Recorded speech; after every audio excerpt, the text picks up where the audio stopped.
제가 선덕여왕 다뤘고 고구려의 을지문덕 연개소문 다뤘고 그러면 빠진 구석이 생기잖아요. 백제가 빠졌습니다.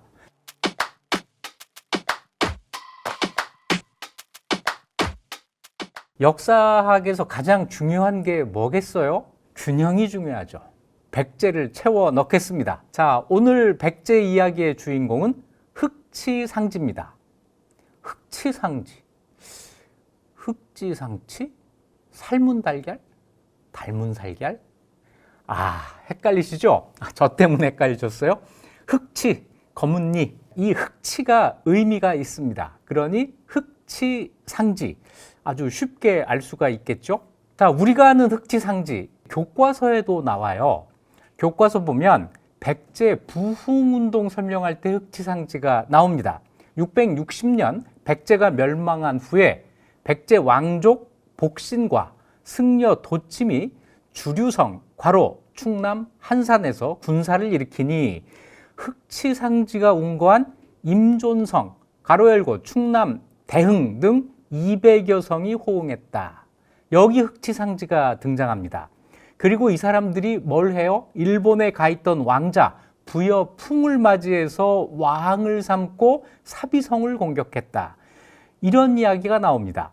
그런데 다 아시는 것처럼 백제 부흥운동은 내분으로 실패하죠. 복신이 도침을 죽이고 부여풍이 또 복신을 죽이는 등 내분이 일어나 실패하고 주류성 임존성이 함락됐다. 이렇게 되는데 이 실패 이야기할 때는 흑치상지가 등장하지 않습니다. 그러면 백제 부흥운동을 일으켰던 흑치상지는 어떻게 됐을까요? 자, 이런 의문이 남은 채로 교과서 설명은 끝이 나는데 흑치상지에 대해서는 뜻밖의 자료가 남아 있습니다. 사실 이것은 지금으로부터 26년 전이네요. KBS 역사 스페셜에서 흑치상지 그에 대한 새로운 진실이라는 제목으로 한번 방영한 적이 있습니다. 다름 아니라 흑치상지의 묘지석이 발견됐다는 거예요. 어디에서? 중국에서. 흑치상지가 중국에 가서 거기서 죽었다는 얘기예요. 흑치상지뿐 아니라 흑치상지의 아들 흑치준의 묘지석도 함께 발견이 됐습니다. 묘지석이라고 하는 것은 무덤을 만들면서 묘를 만들면서 거기에 같이 세워놓는 거잖아요. 그러니까 묘가 있으면 그 옆에 묘지석이 있거나 이 경우는 함께 묻은 거예요. 함께 묻은 것인데 묘지가 어딘지는 모르겠고 왜냐하면 이것이 1929년경에 도굴이 됐습니다. 그래서 묘지는 어딘지 모르는 상태에서 묘지석만 떠돌아다니게 된 거예요. 이것을 그 묘지석 수집하는 사람이 다른 여러 고비석과 함께 수집을 해서 가지고 있다가 이걸 탁본을 해서 탁본 첩을 만들어냅니다. 이 사람 이름이 이희필이라는 사람인데 우리에게는 굉장히 고마운 사람이에요. 이분이 그 비석도 묘지석도 보관을 해줬고 이걸 탁본을 해서 세상에 공개를 했고 그러면서 처음으로 1986년인데요. 이 탁본첩이 나오면서 우리에게 흑치상지의 묘지가 남아있다고 이걸 비로소 알게 해준 겁니다. 묘는 어디에 있었냐면 중국의 북망산이라고 하는 대단한 공동묘지예요. 일반인들이 묻히는 곳은 아니고 중국의 왕족, 귀족들이 묻히는 이 묘지군인데 사실 이 중국에서는 북망산 하면은 죽음의 대명사, 죽어서 가는 곳, 북망산이야. 이렇게 아주 유명한 곳이죠. 여기에 묻혔다가 도굴이 된 겁니다. 그리고 이 비문을 가지고 흑치상지에 대해서 연구를 더 할 수가 있게 됐는데 그 내용도 KBS 역사 스페셜에 담겨 있습니다. 680년, 그러니까 백제가 멸망한 지 20년이 되는 해에 토번, 지금 티벳입니다. 티벳과 당나라가 전투를 벌였는데 그때 당나라 군대가 위기에 처해 있을 때 흑치상지가 군대를 이끌고 와서 구원을 해줬다. 그래서 이 전쟁을 승리로 이끌었다라고 하는 이런 내용이 이 묘지석에 실려 있고, 이걸 가지고 중국 역사책으로 들어가 보니까 당나라 역사책들, 부당서, 신당서에 흑치상지 이름이 가끔 보였던 거예요. 그래서 흑치상지가 660년 백제가 멸망한 다음에 중국으로 건너가서 당나라에서 어떤 일을 했는가 하는 것까지를 밝히게 되는데요. 680년 당나라와 토번의 전쟁에서 당나라 장수로 참전해서 승리로 이끌었던 이 전투는 중국 전쟁사에서도 대단히 주목하는 전쟁이고 승리입니다. 이때는 백제 장수가 아니라 당나라 장수였다고 하는 것이죠. 그러면 결국 어떤 흐름이 잡히는 거죠? 백제 장수였다. 백제가 망한 뒤에 부흥운동을 일으켰다. 부흥운동이 실패로 끝난 다음에 당나라에 가서 당나라 장수가 됐고, 거기서 죽었고 북망산에 묻혔고. 자, 이 정도는 금방 알 수 있게 되는 거죠. 자, 이 흑치상지의 일생을 좀 더 자세하게 살펴보도록 하겠습니다. 이 사진은 흑치상지의 묘지석입니다. 북망산에 있다가 도굴됐고, 이것이 가까스로 수집가의 손에 건너가서 보존이 됐고, 지금은 중국 남경 박물원에 보관이 되어 있는 것으로 알려져 있습니다. 크기는 가로가 71cm, 세로가 72cm, 거의 정사각형이고 41줄, 한 줄마다 41자씩 거의 빼곡하게 써서 총 1604글자가 쓰여져 있습니다. 묘지석과 삼국사기의 흑치상지 열전, 그리고 또 자료가 있습니다.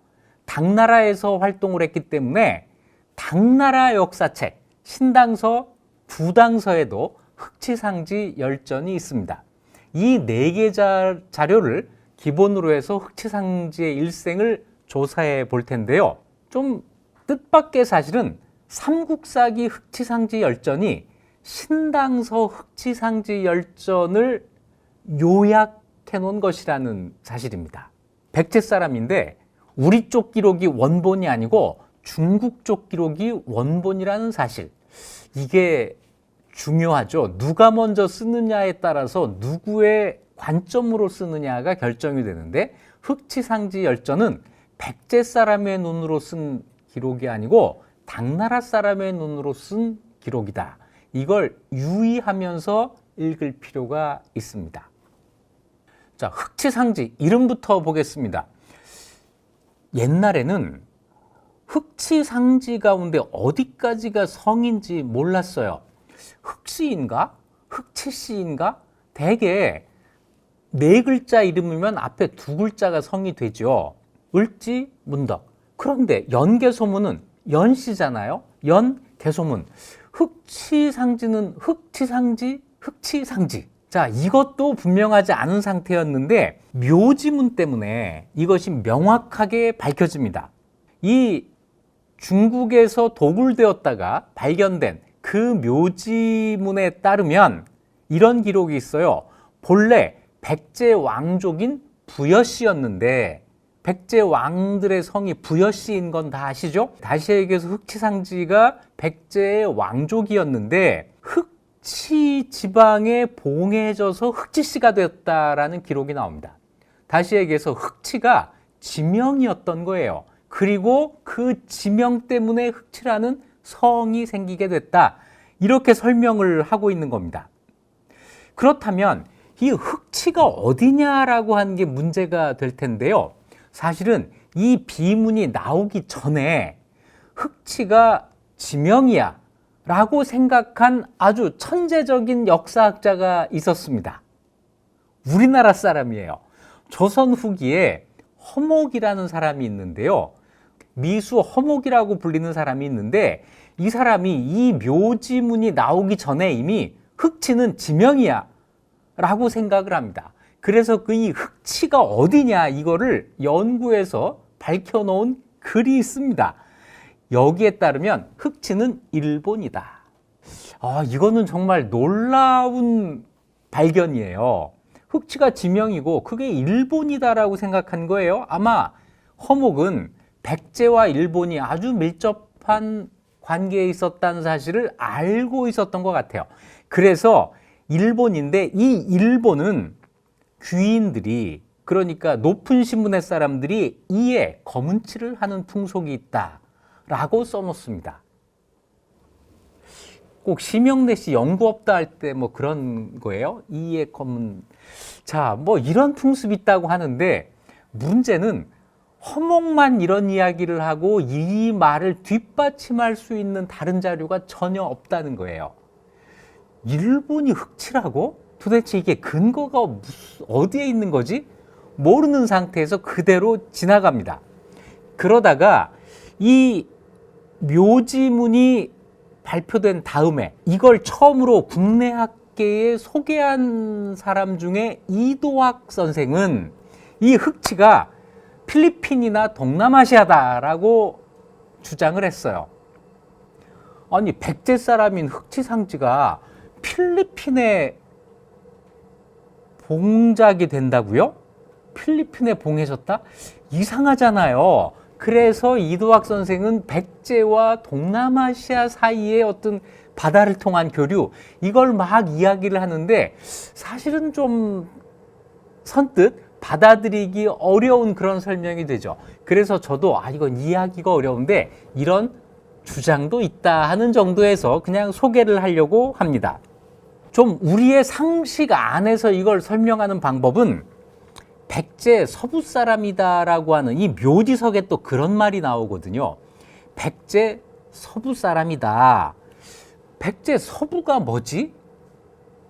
자, 고등학교 다닐 때 고대사 공부 열심히 한 분들은 그거 기억하실 거예요. 이 밖에 백제 땅 어디다, 백제 안에 있는 어디에 별칭이 흑치였을 거야, 이렇게 생각을 하는 사람들이 많은데요. 이런 생각의 근거가 또 있습니다. 같은 흑치상지 묘지문 가운데 이 흑치라고 하는 그 지명도 백제 어디에선가 찾을 수 있는 게 아닐까? 이렇게 생각을 하는 거죠.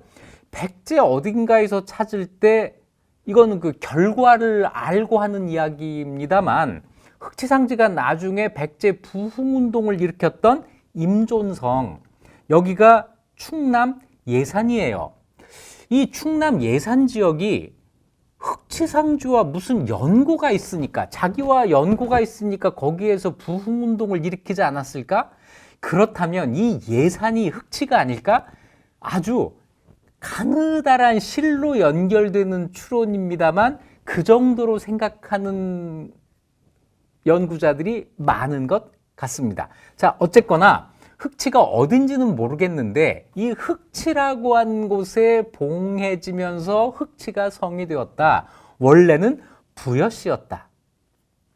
충남 예산, 거기가 흑치가 아닐까라고 생각하는 사람들이 많다.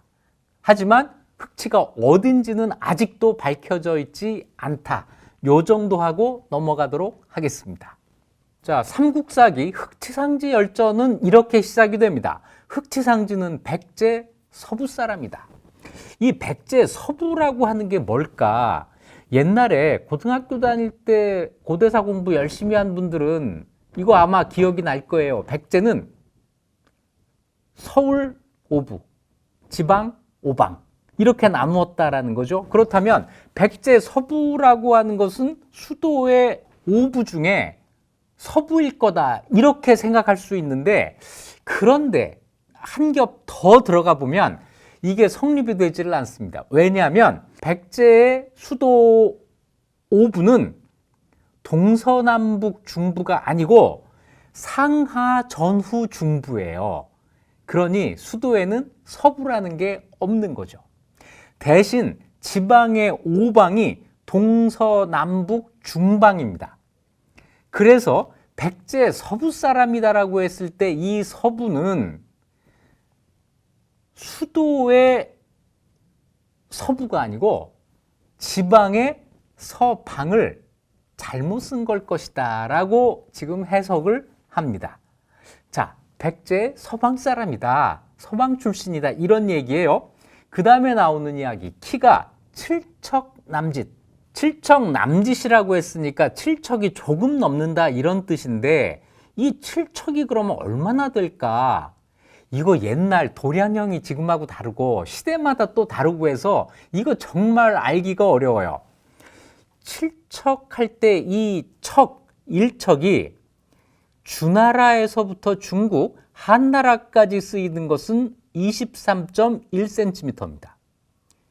23.1cm를 1척으로 해서 7척을 계산하면 161.7cm니까 키가 162cm 정도 돼. 그럼 큰 키가 아니잖아요? 이걸 뭐 굳이 썼겠어요? 이게 키가 크니까 여기다 썼을 텐데, 그러면 다른 자로 쟀나? 당나라 때 쓰던 척을 보면 거의 한 30cm 정도가 됩니다. 29.7cm인데 이걸 가지고 7척을 대면 무려 2m 7cm가 넘어요. 2m가 넘는다고? 아이고, 옛날에 이렇게 큰 사람이 있나? 모르겠다. 그래서 161.7cm에서 2m 7.9cm 사이, 이 정도로 하고 넘어가겠습니다. 자, 그런데 이 옛날에 고려시대에 그 얘기 했잖아요. 정중부 7척, 이민 8척, 이런 이야기 했는데 고려시대에는 24.5cm 1척을 쓰거든요. 그러니까 정중부 7척은 171.5cm, 이민 8척은 196cm 정도가 됩니다. 그러니까 이때는 170 넘으면 다 큰 키, 그런데 이민은 190이 넘으니까 굉장히 큰 키, 이렇게 볼 수 있는데 약간의 과장이 있는 거겠죠. 우리 과장은 뭐 좀 귀여워요. 삼국지에서 관우는 몇 척으로 나오냐면 9척으로 나옵니다. 관우의 9척을 1척, 가장 작은 척 23.1cm로 잡아도 207.9cm, 2m가 넘게 돼요. 관우 키가 2m가 넘었을까요? 너무 심한 거 아니에요? 자, 어쨌거나 키가 7척이 조금 넘고 굳세고 용감했으며 지략이 있었다, 이렇게 나오는데, 삼국사기 흑치상지열전의 말은 신당서 흑치상지열전의 그것을 그대로 옮겨 놓은 겁니다. 당나라 사람들이 이렇게 기록을 한 거죠. 그 다음 어린 시절에 대해서는 열전에는 나오지 않는데 묘지문에는 나와요. 묘지문은 아무래도 그 사람에 대한 개인적인 기록을 좀 상세하게 기록하는 경향이 있기 때문에 이런 내용이 나옵니다. 어려서부터 고상했다. 기질이 민첩하고 뛰어났다. 또 가벼이 여기는 것은 기호와 욕망이었고, 기호라고 하는 건 내가 좋아하는 거, 욕망이라고 하는 건 내가 하고 싶은 거, 이런 건 가벼이 여겼고, 중하게 여기는 것은 명예와 가르치는 것, 명예를 중하게 여기고 가르친 대로 하려고 노력했다는 거예요. 요즘은 어린애가 이러면 따돌림 당합니다. 자, 그런데 어릴 때부터 이랬다는 건데 저는 이 말을 참 믿기가 어려워요. 중국 사람들의 기록이거든요. 이 중국 사람들이 이 흑치상지 어린 시절을 언제 봤겠어요. 그러니까 이거는 흑치상이니까 내가 어려서 이랬다고 이야기한 걸 그대로 적은 걸 거다. 나는 어려서부터 이런 사람이었어, 이렇게 이야기한 걸 그대로 옮겨 준 거겠죠. 가슴 속에는 깊은 마음을 가졌으니 그 끝을 알 수 없을 정도로 맑았고, 정감의 폭은 너무나 넓었으니 그 거리를 알 수 없을 정도로 원대했다. 이거 전부 자기 자랑한 걸 그대로 적은 것이다. 여기에 신중함과 성실함을 더했고 온화함과 선량함을 포겠다. 이런 까닭으로 친족들이 그를 존경했으며 스승과 어른들이 그를 두려워했다. 제 주변에 이런 어린이가 있을까 봐 겁이 납니다. 나이 어려서 공부를 했는데 춘추 좌시전과 반고의 한서 사마천의 사기를 읽었다는 거예요. 춘추 좌시전, 이건 좌구명이라는 사람이 지었다고 전하는 역사책이고, 한서, 사기 다 역사책입니다. 어려서부터 역사책을 읽었다. 이 대목은 참 제가 마음에 듭니다. 역사책을 어려서부터 열심히 읽으면 훌륭한 사람이 되는 거겠죠. 네. 아마 이것도 흑지상제가 내가 어렸을 때 말이야 이런 책을 읽었는데 이렇게 이야기를 했을 거예요. 자, 그 다음에 열전입니다. 백제의 달술이 되었고 풍달 군장을 겸했는데 이는 당나라의 자사와 같은 것이라고 한다. 이 문장 속에서 이 기록이 당나라 사람들이 했다고 하는 게 분명하게 드러나요. 백제 달술이 되고 풍달군장을 겸했다. 이거는 백제의 서일입니다. 그런데 이걸 기록한 당나라 사람은 그게 뭔데? 이해를 못한 거예요. 그래서 우리나라의 자사와 같은 것이라고 한다. 흑치상지로부터 이 말까지 들어서 그걸 그대로 기록을 해준 거죠. 자, 우리도 달솔, 풍달군장 이런 거 모르잖아요. 먼저 풍달군장은 뭐 그냥 한마디로 설명하면 풍달군이라고 하는 곳의 지휘관 이런 뜻이에요. 그러니까 풍달군의 지휘관, 풍달군이 어디냐가 문제가 되는데 백제 지명은요 지금 모르는 데가 태반입니다. 거의 몰라요. 연구자들이 전라도 나주일 거라고 추정을 하고 있습니다. 거기에 지휘관으로 가 있었다라고 하는 거고, 자, 이건 중요하지 않은데 앞에 있는 달솔이라는 게 중요해요. 역시 고등학교에서 국사 공부를 열심히 한 분들, 신라는 17관등, 백제는 16관등. 이 숫자 기억이 나세요? 이 16관등 가운데 달솔이라고 하는 것이 제2관등입니다. 두 번째로 높은 관등이에요. 자, 백제는 16개 관등을 두고 이것을 옷 색깔로 구별을 했습니다. 1관등부터 6관등까지는 자색, 7관등부터 11관등까지는 비색, 12관등부터 16관등까지는 청색으로 나누었어요. 이걸 보면 백제의 정치제도는 굉장히 잘 정리가 되어 있습니다. 이 자색을 입는 사람들은 전부 솔로 끝나요. 달솔, 은솔, 덕솔, 한솔, 나솔. 그래서 이것을 솔계열이라고 우리가 부르고요. 7관등부터 11관등까지 비색 옷을 입는 사람들은 덕으로 끝납니다. 장덕, 시덕, 고덕, 개덕, 대덕. 그리고 12관등 아래로는 문동, 무독, 좌군, 진무, 극우. 여기는 기타입니다. 이렇게 해서 등급을 옷 색깔로 구별을 해요. 그리고 가장 위에는 1관등은 좌평이라고 부르는데 이 좌평은 관직 이름이기도 해요. 그래서 6명의 좌평이 있습니다. 내신좌평, 내두좌평, 내법좌평, 위사좌평, 조정좌평, 병관좌평 이렇게 돼 있어요. 자, 그런데 이 그림을 잠깐 기억을 하고 흑치상지에게로 돌아가 보면 대대로 달소를 역임했다라는 이야기가 나옵니다. 어디 나오냐면 묘지문에 나와요. 묘지문은 좀 더 상세하게 흑치상제에 대한 기록을 하고 있는데 그 가문은 대대로 달소를 역임했다. 달솔이란 직책은 지금의 병부상서와 같으며 이 지금은 당나라의 지금입니다. 당나라의 병부상서와 같으며 본국에서는 이품관 등에 해당한다. 이 본국이 백제예요. 그렇죠? 당나라 쪽에서 쓴 겁니다.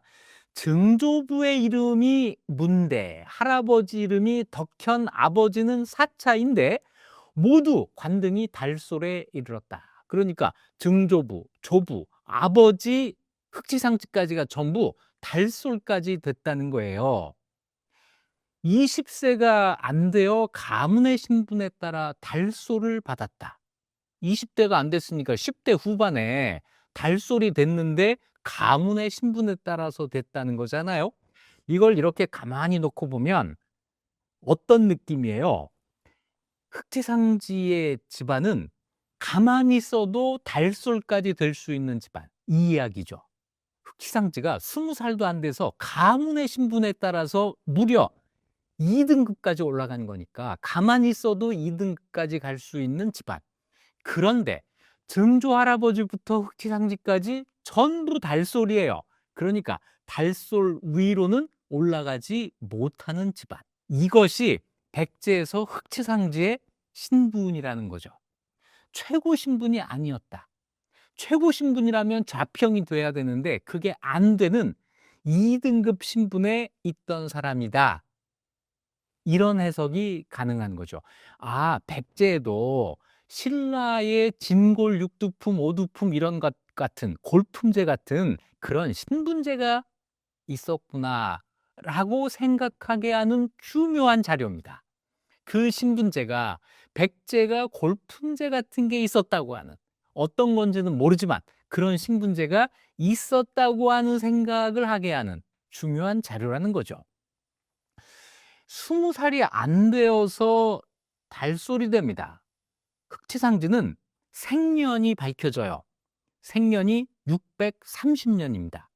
이것은 몰년, 그러니까 죽을 때 나이가 60세라고 밝혀져 있기 때문에 그로부터 역산을 하면 630년에 태어났다고 하는 걸 알 수 있거든요. 20세가 안 되니까 650년 이전에 달솔이 되었다는 건데 650년이 의자왕 10년이니까 의자왕 때 달솔이 된 거예요. 그러면 뭔가 정치 활동을 했을 텐데 무엇을 했는지는 전혀 기록에 나와 있지 않습니다. 그러다가 10년을 건너뛰어서 660년 백제 멸망 기록이 나오게 됩니다. 삼국사기 흑치상지 열전의 기록이 이렇게 이어집니다. 소정방이 백제를 평정하자. 평백제. 아니, 백제는 망한 건데 이거를 백제를 평정하자라고 썼을까요? 역시 기록의 주체가 당나라 사람이다 라고 한 게 여기서도 드러나죠. 흑치상지는 휘하의 무리를 이끌고 항복했다. 백제가 망한 거예요. 그러니까 흑치상지가 부하들을 이끌고 항복을 한 겁니다. 그런데 소정방이 늙은 왕이라고 했어요. 노왕, 의자왕이거든요. 지금 의자왕의 나이를 모르는데 이것 때문에 아, 의자왕이 이때 나이가 꽤 들었구나 라고 하는 것을 짐작을 하게 돼요.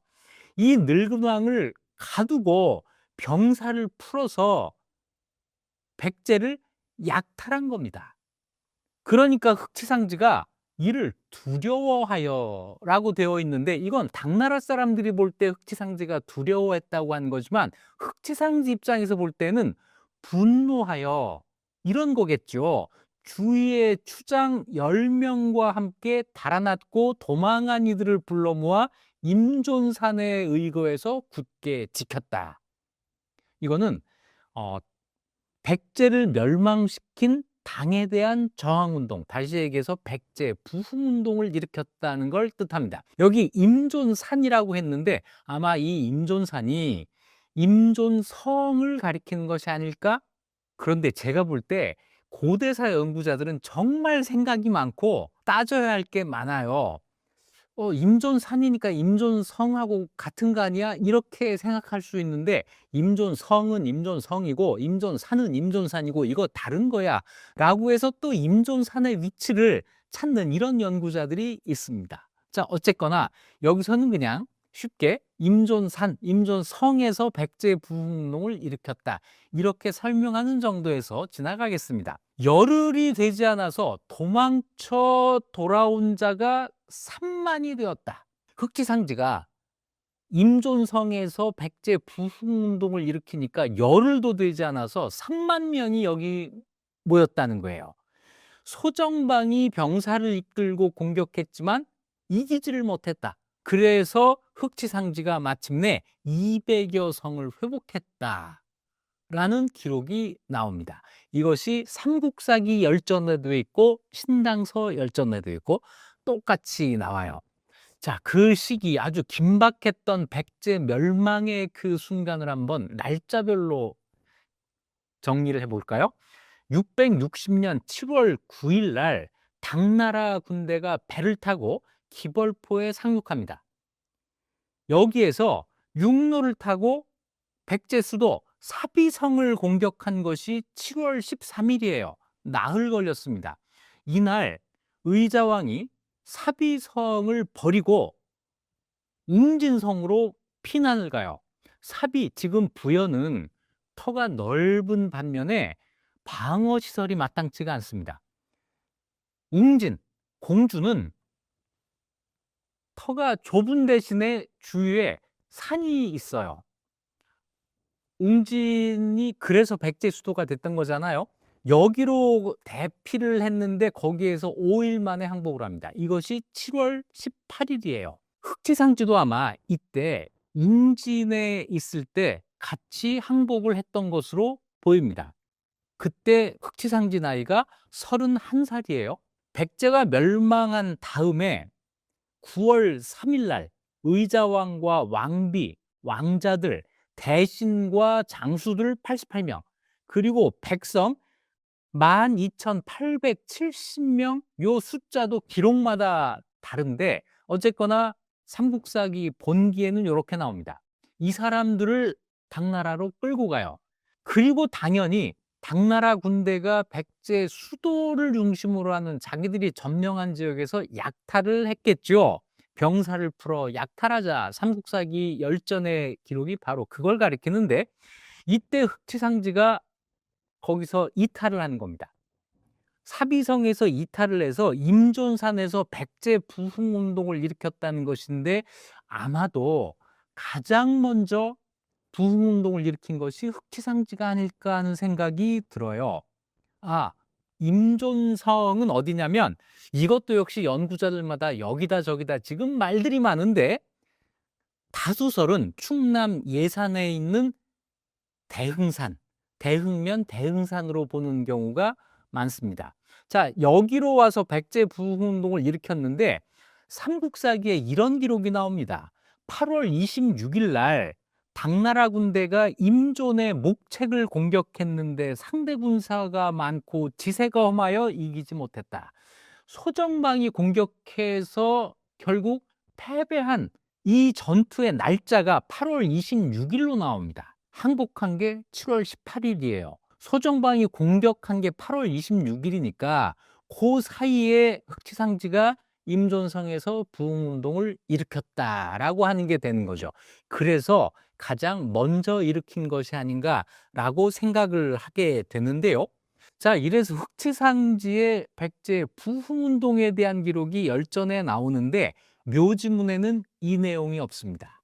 이 묘지문은 흑지상지가 나중에 당나라 장수가 되었다가 죽은 다음에 기록이 됐기 때문에 이 백제 부흥운동을 일으켰다고 하는 것이 당나라 입장에서 볼 때는 그렇게 환영할 만한 일이 아니었을 거예요. 그래서 고의로 전부 드러냈을 것으로 보입니다. 자, 이래서 백제 부흥운동을 일으켰다고 하는 기록이 열전에 남게 되는 건데요. 이 백제 부흥운동은 우리 교과서 수준에서 정리하면 이런 거죠. 백제가 멸망했을 때 660년 7월 18일 날 의자왕이 항복을 한 다음에, 이게 백제 멸망이잖아요. 주류성과 임존성 두 군데가 중심이 돼서 백제 부흥운동이 일어났다라고 하는데, 사실은 이 두 성 말고 여러 곳에서 동시다발적으로 부흥운동이 일어납니다. 이게 왜 그렇게 되냐면, 백제가 신라와 당연합군에 의해서 멸망이 됐지만 전투가 불과 며칠 사이에 이루어졌거든요. 다시 얘기해서 신라당 연합군이 백제 영토 전체를 점령한 게 아니에요. 수도 사비와 또 백제의 두 번째 중심지라고 할 수 있는 웅진, 이 두 곳을 장악을 했고 거기에서 국왕을 사로잡으면서 백제의 항복을 받은 거죠.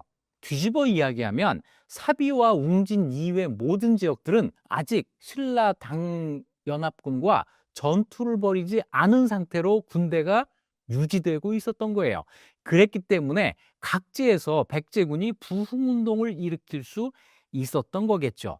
자, 그래서 전국에서 아마 부흥운동이 일어났는데 대표적인 곳이 주류성과 임존성 두 곳이다라는 거예요. 주류성은 또 어디냐? 이것도 역시 학설이 분분한데 다수설은 충남 서천군 한산면으로 보는 견해가 많이 있습니다. 임존성은 충남 예산군 대흥면이니까 중심이 주류성, 임존성 전부 충남이잖아요. 네, 맞습니다. 백제는 전라도를 중심으로 하는 나라가 아니에요. 충청도를 중심으로 하는 나라입니다. 백제 역사 700년 가운데 앞에 500년은 서울이 중심이 돼요. 지금 한강 남쪽, 지금 강남이 중심이 되는 나라고, 서울을 빼앗기고 웅진 천도한 다음에는 충청도 일대가 백제의 중심이 되죠. 그래서 저는 제가 아주 좋아하는 영화 황산벌이 고증이 잘못됐다고 자신 있게 이야기할 수 있습니다. 거기 보면 의자왕을 비롯해서 백제 장수들이 전부 전라도 말을 쓰잖아요. 아닙니다. 충청도 말을 써야 됩니다. 백제의 지배층은 서울에서 내려간 사람들과 충청도의 토착 세력들, 이 둘로 구성이 되는 거예요. 어떻게 이준익 감독님 사극 한번 다시 만들 생각 없으세요? 거시기가 아니라 그려 이걸로 다시 만드셔야 합니다. 자, 어쨌거나 이 두 곳에서 중심이 되어서 백제 부흥운동을 하게 되는데, 주류성의 중심 인물은 복신, 도침 둘이죠. 이름이 좀 비슷해서 좀 헷갈리는데, 복신은 백제 왕족이라고 알려져 있고 무왕의 조카, 그러니까 의자왕과는 사촌이 되는 사람이에요. 그런데 이 복신에 대해서 부여복신이 돼야 되잖아요. 성이 부여씨니까. 그런데 그 성을 기록한 다른 기록에서, 다른 책에서 고씨라고 쓴 기록이 있습니다. 고복신. 누구냐면 김정호, 대동여지도의 김정호가 쓴 대동지지라고 하는 책에는 고복신이라는 이름으로 나와요. 이 시기의 사정을 좀 더 자세하게 기록하고 있는 책이 일본의 역사책 일본서기입니다. 왜 이런 일이 생기냐면, 일본 서기를 쓴 사람들이 백제가 멸망한 다음에 일본으로 건너간 백제 사람들이었거든요. 그러다 보니까 백제 멸망 당시의 사정을 누구보다도 잘 알고 있었던 거예요. 이 사람들은 복신의 성을 귀실, 귀신, 귀, 방실 해가지고 귀실시라고 적어 놓습니다. 귀실복신. 이건 뭔가? 이 이야기는 나중에 백제 부흥운동 편을 하나 만들면서 좀 더 자세하게 하기로 하고요. 오늘의 주인공 흑지상제에게로 다시 돌아가도록 하겠습니다. 복신과 도침은 승려였어요. 복신과 도침이 주류성을 중심으로 백제 부흥운동을 일으켰다가 이 사람들이 사비도성을 공격합니다. 당나라에게 빼앗겼던 사비성을 공격했다. 그런데 일본 서기에는 왕성을 탈환했다고까지 나오는데, 이 사람들이 부흥운동을 하면서 사비성을 탈환했는지는 확인되지 않습니다. 오히려 사비성을 공격했다가 실패하고 임존성에 가서 흑지상지와 합류했다고 하는 설명이 좀 더 많은 기록에 의해서 뒷받침이 되는데요. 임존성에서는 흑지상지가 백제 부흥운동을 일으켰고, 여기에 복신과 도침이 와서 합류를 하게 됩니다. 여기에 있으면서 일본에 가 있던 백제 왕자를 불러들여요. 부여풍이라고 하는 백제 왕자를 불러들여서 백제 왕으로 추대를 합니다. 자, 왕이 추대가 된다고 하는 것은 백제국의 재건, 부흥을 선언한 거예요. 우리는 망하지 않았다. 백제 왕이 여기 있다. 이걸 선언을 한 거죠. 그리고 부여풍을 따라서 일본군 5,000명이 따라옵니다. 그래서 이 사람들이 이제 백제 부흥운동을 돕게 되는데, 다 아시는 것처럼 내분이 생겼다는 거예요. 복신이 도침을 죽였고 부여풍이 복신을 죽였고, 부흥운동의 세 중심인물 복신과 도침과 부여풍 사이에 서로 죽고 죽이는 싸움이 일어나서 도침과 복신이 차례로 목숨을 잃고 부여풍만 살아남았는데, 부여풍도 더 싸우지를 않고 고구려로 망명을 했다는 겁니다. 이러면서 백제 부흥운동이 실패로 끝나는데, 이 백제 부흥운동의 끝을 결정적으로 보여주는 장면은 서기 663년 8월 달에 백촌강 전투라고 하는 싸움이에요. 일본에서 2만 7천 명의 군대를 보내서 백제를 도우려고 했다는 겁니다. 자, 그러면 앞에 와 있던 5천 명과 2만 7천 명을 더하면은 3만 2천 명이 되나요? 이걸 더해야 된다, 더해진 숫자다, 뭐 이런 여러 가지 견해가 있지만 한 3만 명을 전후한 일본군이 백제를 도와서 부흥운동에 참여했던 거예요. 그런데 이때 이 일본군이 패배를 합니다. 백촌강 전투의 패배가 백제 부흥운동의 끝을 단적으로 보여주게 되는데요. 이때 흑치상제는 어떻게 됐을까요? 자, 열전에 이런 내용이 나옵니다. 고종이, 이 당나라 고종이 사신을 보내 회유하자 유인계에게 나가 항복했다. 그리고는 당나라에 들어가서 좌령군 원해장군, 양주 자사가 되었다. 당나라에 항복하고 당나라에 들어가서 관리가 됐다는 거예요. 그리고는 여기에서 당나라 군대에 여러 차례 종군에서 공을 쌓았다. 자기 능력을 당나라를 위해서 쓰게 됐던 거죠. 유인궤에게 항복했다라고 하는 이 말은 유인궤가 백촌강 전투에서 일본군 백제 부흥군과 싸웠던 당나라 장수거든요. 그러니까 이 백제 부흥운동이 실패로 끝나는 그 전투에서 당나라군에게 항복했다는 거예요. 부흥운동의 마지막 전투에서 항복을 했다. 그리고 부여융, 이 사람도 의자왕의 아들, 왕자인데 이 사람을 따라서 당나라로 갔다는 겁니다. 부여융은 의자왕이 항복할 때 같이 항복을 했고, 의자왕이 당나라에 끌려갈 때 같이 따라갔다가 이때 백제 부흥운동을 진압하는 당나라 군대와 함께 왔던 사람입니다. 이 부여융을 따라서 당나라로 갔다는 것은 유인궤가 흑치상제에게 항복을 권유한 게 아닌가? 이런 생각이 또 들게 되는 그런 대목입니다. 자, 어쨌거나 당나라로 갔을 때 흑치상제의 나이가 34살이에요. 그리고 이 이후로는 당나라 장수로서 제2의 인생을 살게 됩니다. 묘지문은 좀 더 자세하게 그 사정을 기록해 놓습니다. 부여융과 함께 천자를 아련했다. 이때 천자는 당나라 고종이에요. 그리고 664년에, 그러니까 당나라로 간 것이 663년인데 다음에 인망을 얻어 절충도위를 제수받고, 절충도위는 당나라의 정사품 무반직입니다. 당나라 관직을 받고 웅진성에 진수했다, 이렇게 돼 있어요. 이 웅진성 어디냐면 공주잖아요. 이때 웅진성, 뭐가 있던 곳이냐? 웅진도독부가 있던 곳입니다. 당나라 군대에 항복하고 당나라에 가서 당나라 관직을 얻고 웅진도독부 관리로 파견돼 왔다는 거예요. 어떤 의미에서는 단순한 항복이 아니었다. 그 이후에 당나라의 백제 지배에 협조했다, 이렇게 볼 수 있는 장면이죠. 그랬더니 많은 사람들이 기뻐했다라고 나오는데 누가 기뻐했을지는 기록한 사람에 따라서 다를 거예요. 이거는 당나라에 항복한 사람들은 기뻐했겠지만 당나라의 지배를 받는 백제 사람들의 입장에서 볼 때는 글쎄요, 자기들 장수였던 흑치상제가 항복하고 당나라에 가서 거기서 관직 얻고 자기들을 지배하러 왔을 때 이걸 어떻게 느꼈을까요?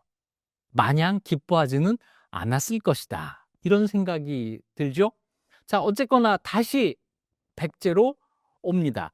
이때 웅진도독부의 관직이 웅진도독부 3하였던 것으로 밝혀지는데, 웅진도독부에도 여러 관직이 있었어요. 가장 높은 관직이 웅진도독부의 도독이고 그 아래 장사라는 관직이 있고 넘버 3가 3하인데 이 3하가 흑지상제가 되고, 가장 높은 관직 넘버 1 도독은 부여융이 됩니다. 뭔가 당나라 입장에서 백제를 멸망시킨 다음에 그 지역에 웅진 도독부를 두고 백제 옛 땅을 통치하려고 했을 때 자기들에게 협조하는 백제 사람들을 이용하는 것이 가장 효과적이겠다라는 생각을 해서 백제 왕족이었던 부여융, 백제 장수였던 흑치상지, 이런 사람들을 웅진도독부 관리로 내보낸 것 같다. 이런 느낌이 드는 대목이죠. 웅진도독부는 백제가 멸망한 다음에 곧바로 설치되었다가 한동안 백제 지역을 당나라가 직접 통치하면서 도독부로 유지가 됩니다. 신라 입장에서는 이건 배신을 당한 거예요. 이 백제 땅이 왜 당나라 영토가 되어야 하지? 왜 당이 여기를 직접 통치하려고 하지?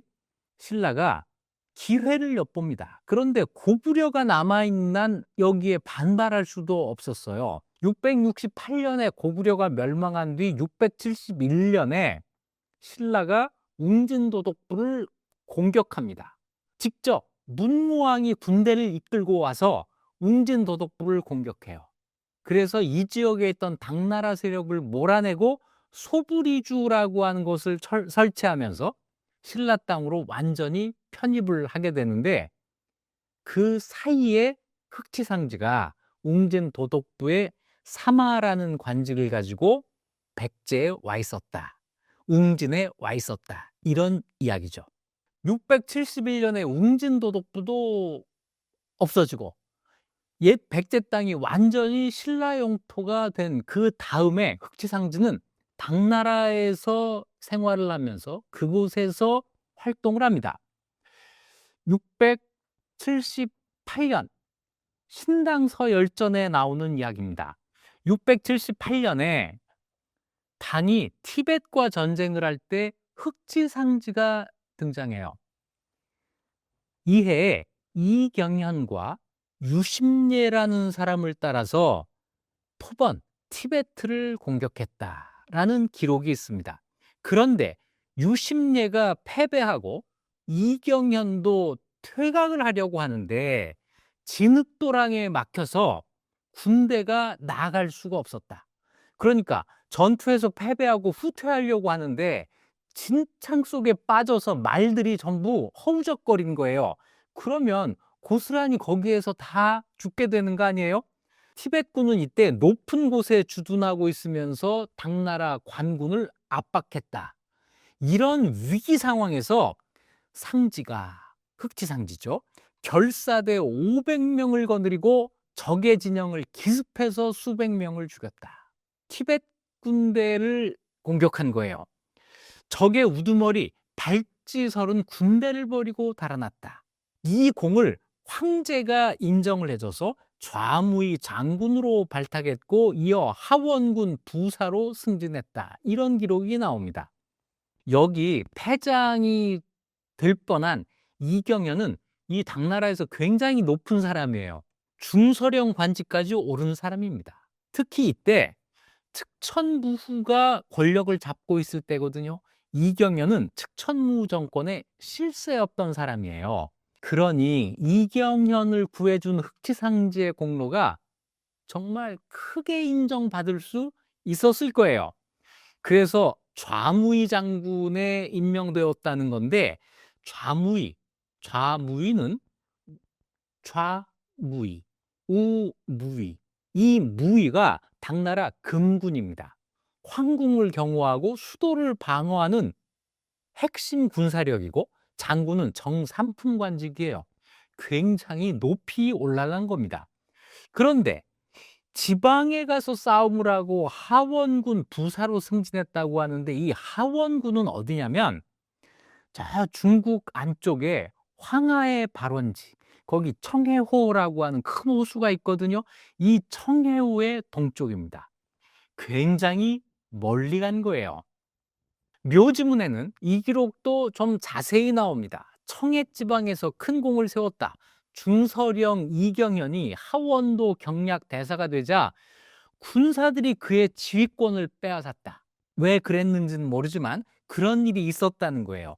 수군대사 상서 유심예가 패하여 죽자 장수들 중에 근심하고 두려워하지 않는 사람이 없었다. 그런 중에 흑지상지가 홀로 높은 산마루와 같은 공을 세우고 이 곤경을 극복했다. 그에 따라 좌무의 장군으로 직책을 옮기고 이경련을 대신하여 하원군 대사가 되었으니 이는 그에 대한 풍문에 따른 것.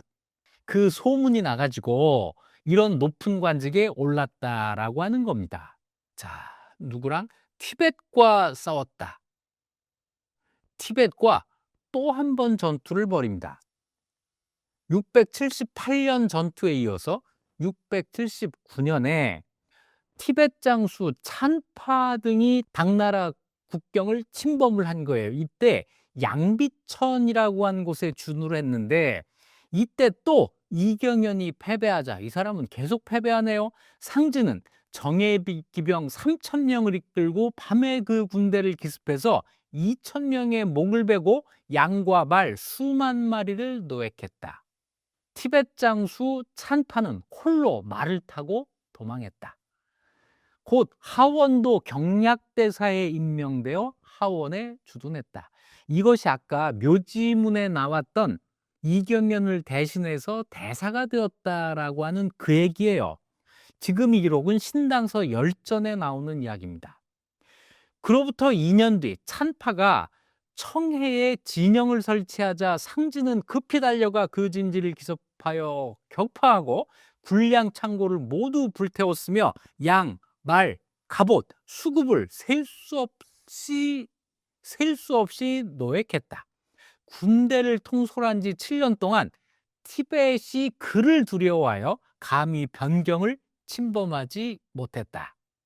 청해호 일대에서 당나라와 티벳군이 싸웠는데 흑지상지의 승리 때문에 당나라가 영토를 확장했다는 이야기입니다. 자, 지도상에서 이 청해호가 어디냐면 저 신인이라고 하는 곳이 있어요. 서쪽을 편안하게 해라 하는 군사도시죠. 이 신인 옆쪽에 있는 호수가 청해호입니다. 이 청해호 아래에서 당과 티벳이 전투를 벌였는데 영토가 신잉, 선영을 중심으로 흑지상지가 승리를 하기 전까지의 당과 티벳의 국경선과 흑지상지가 승리한 다음에 국경선이 이렇게 달라져요. 양비천이 여기고 이만큼 영토를 확장하는데 흑지상지의 공이 있었다라는 것이죠. 자, 티벳을 제압했다 이렇게 표현할 수가 있겠죠. 여기서 끝나는 게 아닙니다. 그로부터 몇 년 뒤 686년에 이번에는 돌궐이 변경을 침범했다. 자, 티벳보다 좀 더 서북쪽에서 돌궐이 몽골 초원 쪽으로 해서 당나라를 공격해 온 거예요. 이때 흑지상지는 군사를 거느리고 추격해서 양정에 이르렀는데 갑자기 적과 만났다. 적 기병 3,000이 막 갑옷을 갖추고 있었는데 상지가 그들이 소란스럽게 떠드는 것을 보고 기병 200명으로 돌격하자 적은 모두 갑옷을 버리고 달아났다. 기병 200으로 기병 3,000을 물리쳤다는 이런 얘기예요. 그날 저녁 적이 대거 도착하자 상진은 몰래 나무를 베어 횃불을 만들고 진영 안에 늘어놓아서 봉수가 타오르는 것처럼 보이게 했다. 지략이 있었다는 거예요. 마침 바람이 불자 적은 당나라의 구원군이 도착했다고 생각해서 모두 달아났다. 지략으로 돌궐군을 몰아냈다. 이런 이야기인데 묘지문에는 좀 더 자세한 이야기가 나옵니다. 이때 몰골에 골졸록이라는 사람이 자신의 미미함을 살피지 못하고 감히 당나라 변경을 침략했는데 흑지상제한테 쫓겨 달아났다는 거예요. 이 골졸록은 누구냐면 만만한 사람이 아니에요. 돌궐 역사에서 제2제국을 세운 창업자입니다. 골졸록, 쿠툴룩을 한자로 표기한 거예요. 그리고 이 쿠툴룩이 다른 데서는 일테리시 카간이라는 아주 근사한 이름으로 불리는 사람입니다. 이 사람을 나무 횃불 만들어서 몰아냈다. 이런 이야기죠. 이 정도면은 명장이죠. 이걸로 끝이 아닙니다. 얼마 뒤에 연현도 대총관이 되었다. 이다조 등과 함께 돌궐을 공격해서 격파했다. 그런데 이때 중랑장 찬보벽이라는 사람이 끝까지 추격해서 돌궐을 추격해서 공을 세우려고 했다는 거예요. 그러니까 황제가 조서를 내려서 흑치상제에게 내가 같이 가라, 함께 공격하게 했는데 찬보벽이 공을 탐하여 홀로 진격했다가 패배하고 전군을 잃었다. 돌궐에게 완패를 당한 거죠. 이것 때문에 찬보벽은 처형되고 흑치상지도 연좌되어서 전공이 모두 없어졌다. 죽임을 당하지는 않았지만 그때까지 세운 공이 전부 허사가 되었다. 이런 이야기예요. 자, 그런데 공이 다 지워진 그 상태에서 흑치상제에게 불행이 찾아옵니다. 주흥이라는 사람이 흑치상지를 모함한 거예요. 조회절이라는 사람과 함께 반역을 꾀했다라고 모함을 했다는 겁니다. 그래서 흑치상지가 옥에 갇혔다가 교수형을 당했다. 이 기록이 삼국사기와 신당설전에 모두 나옵니다. 이 일은 689년 측천무가 황제 자리에 오른 그 직후의 일입니다. 이제 측천무후가 아니라 무측천이라고 불러야 될 때죠. 흑치상지를 모함한 주홍이라는 사람은 누구냐? 무측천의 숙청 담당 관료예요. 무측천의 편에서 반대하는 사람들을 골라내서 제거하던 사람. 이 사람이 흑치상지를 지목을 한 겁니다. 이래서 흑치상지도 그 숙청의 대열에 끼게 됐던 거예요. 어떻게 죽었느냐? 교수형을 당했다라고 하는 것이 신당서와 삼국사기의 기록이고, 또 하나의 열전이 있죠. 구당서 흑치상지 열전에는 자액 스스로 목을 맸다. 이렇게 기록이 나옵니다. 아마 신당서 쪽이 좀 더 맞는 것으로 평가를 하죠. 자, 구당서에도 흑치상지 열전이 있는데요. 여기에는 흑치상지가 죽은 다음에 그 인물됨을 이렇게 기록을 해놨습니다. 하나의 일화가 소개되어 있는데, 흑치상지가 타던 말이 병사에 의해서 일개 병사가 흑치상지의 말을 다치게 한 거예요. 그랬더니 흑치상지 바로 아랫사람 부사가 그 병사를 채찍질해야 된다고. 그랬더니 흑치상지가 어찌 내 말이 손상되었다고 해서 병사를 처벌할 수 있겠는가 라면서 용서를 했다는 거죠. 이 관대함, 이런 면모가 있었다. 상으로 하사받은 것들을 전부 군사들에게 나누어 주었다. 덕장이었던 거죠. 그가 죽었을 때 그래서 사람들이 매우 애석해했다. 이런 인간적인 면모가 기록이 되어 있습니다. 묘지문은 조금 과장해서 흑치상지를 칭찬을 해놔요. 공평한 것을 소임으로 삼았고 사사롭지 않은 것을 강령으로, 나는 절대로 사사롭지 않을 거야, 이렇게 여기면서 살았다는 거죠. 힘으로는 무거운 빗장을 들어올릴 수도 있었으나 힘센 것을 자랑하지 않았고, 지혜로는 능히 외적을 방비할 수 있었으나 그 지혜를 떠벌리지 않았다. 자기의 능력을 감추고 살았지만 그것이 오히려 저절로 드러나는 그런 사람이었다. 상 주고 벌 준 것을 반드시 원칙에 따랐고 선을 권하고 악을 말리는 데는 어긋남이 없었다. 참 바른 생활 장군이었다. 이런 얘기죠. 그런데 뭔가 묘지문의 이야기를 들으면서는 좀 씁쓸한 느낌이 남아요. 자기 조국이 아니었기 때문에 자기의 능력을 마음껏 과시하지 못하고 숨기고 살았던 것이 아닌가? 힘이 샜는데 자랑하지 않고 지혜가 있었으나 떠벌리지 않고. 이 말은 뭔가 억눌려 사는 것 같은 그런 느낌이 들잖아요. 나라를 잃은 사람이 번장으로 출세를 해도 이런 한계가 있었겠구나라는 느낌이 드는 그런 대목입니다. 689년에 이렇게 억울하게 죽음을 당했는데 그로부터 9년 뒤 698년에 모반의 증거가 없다. 이래서 복권이 됩니다. 당나라 황제가 이 억울한 죽음을 인정을 한 거예요.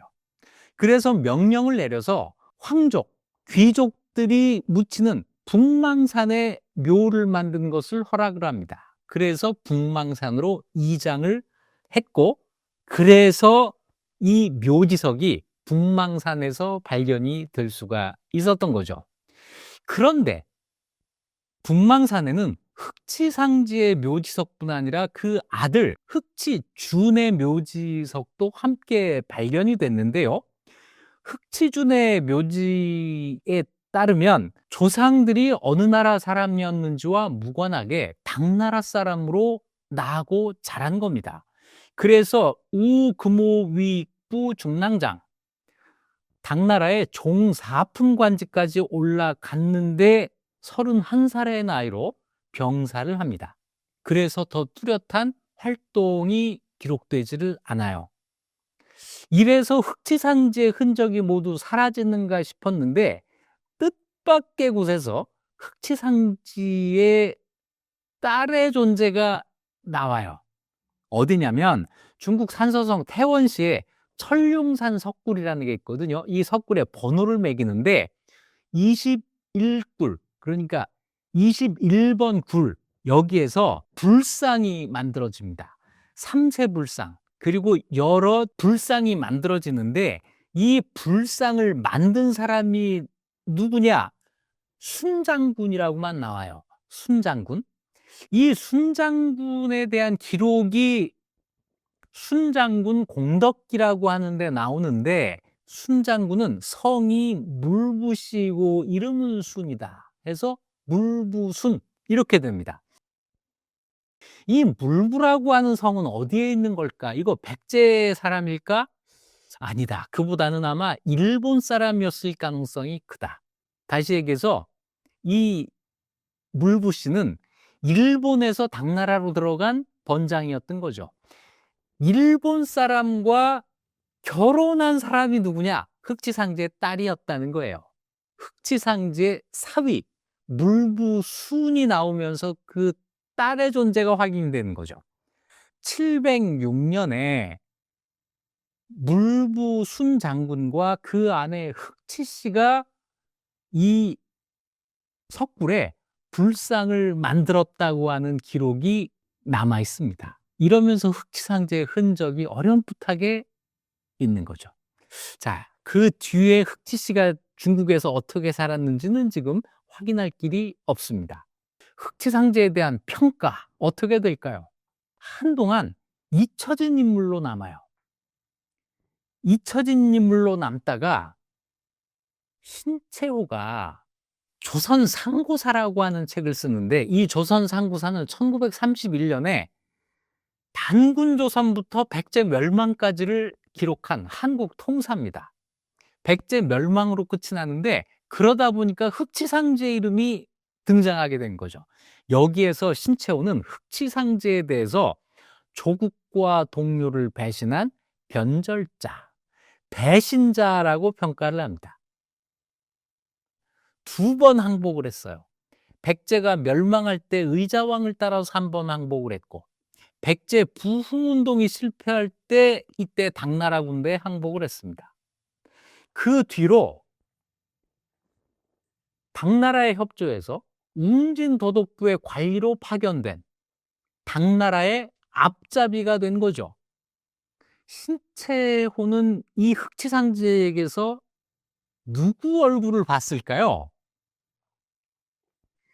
조선이 멸망할 때, 우리가 국권을 빼앗길 때 일본에 협조한 사람, 망국에서 나라가 망한 뒤에도 독립운동을 하지 않은 사람, 독립운동을 했으나 곧 변절해서 일본의 앞잡이가 된 사람, 이런 사람의 얼굴을 흑치상제에게서 떠올렸을 겁니다. 당연히 독립운동을 죽을 때까지 열심히 죽을 때까지 치열하게 했던 신채호의 눈으로 흑치상제는 배신자, 변절자 그 이상이 아니었을 거예요. 신채호의 흑치상제에 대한 이런 평가는 어찌 보면 당연한 것이라고도 할 수 있습니다. 그러다가 긍정적인 평가가 나오기 시작해요. 대체로 꼭 그렇게만은 볼 수 없지 않나? 이런 의문입니다. 나라가 망했는데 그럼 어떻게 해야 된단 말이야? 이런 질문들인데요. 백제장군 흑치상지 평전이라고 하는 책을 쓴 이도학 선생은 흑치상지의 성품을 놓고 볼 때 흑치상지를 백제의 멸망, 부흥운동의 실패, 이런 시대 상황 속에서 한 인간으로서 평가를 해야 되는 게 아닌가 하는 이런 주장들이 나오게 되는 거죠. 신채호의 부정적인 평가도 충분히 이해가 되고 꼭 그렇게만 볼 게 아니라고 하는, 그래서 흑치상지의 인간적인 고민을 이해해야 한다고 하는 이런 생각도 충분히 이해가 되는데, 저는 이 평가의 밑바탕에 깔려 있는 하나의 문제를 제기해 보고자 합니다.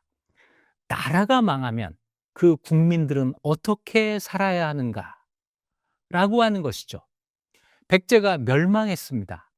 당연히 부흥운동을 일으켰어요. 그런데 부흥운동도 실패로 끝납니다. 더 이상의 부흥운동이 가능하지 않다고 생각이 됐을 때, 그 다음은 어떻게 해야 하는가? 흑지상지의 인간적인 고민이 분명히 있었을 거라고 생각이 됩니다. 그런데 우리는 나라가 망해본 경험은 직접 해보지 않았잖아요.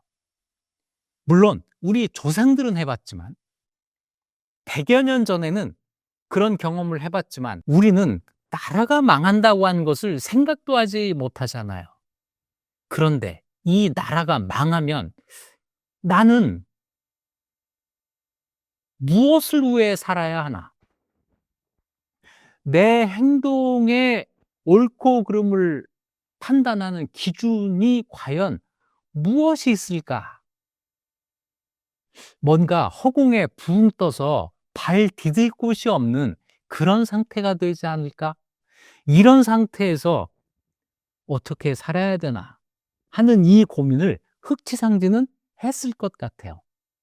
부흥운동이 실패로 끝나고 더 이상의 부흥운동도 불가능하다고 판단됐을 때, 그때 어떻게 해야 하나?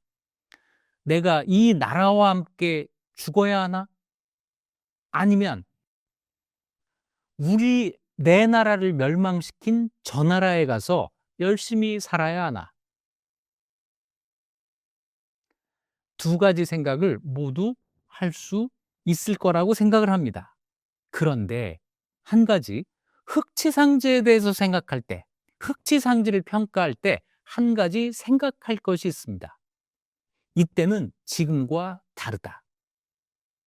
민족의식이라고 하는 것이 아직 생기기 전이다라는 것이죠.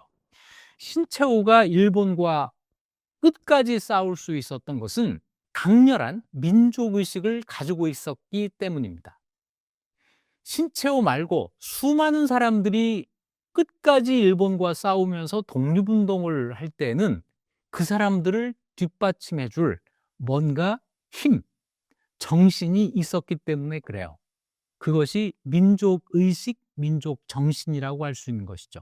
하지만 이 민족의식이 흑치상지 단계에서는 아직 만들어지기 전입니다. 그때의 흑치상지를 신채호와 똑같은 기준으로 평가하는 것은 문제가 있다라는 것이죠. 이런 상황이라면 여러분은 어떤 선택을 하시겠습니까? 지금까지 이익 주는 역사 이익주였습니다.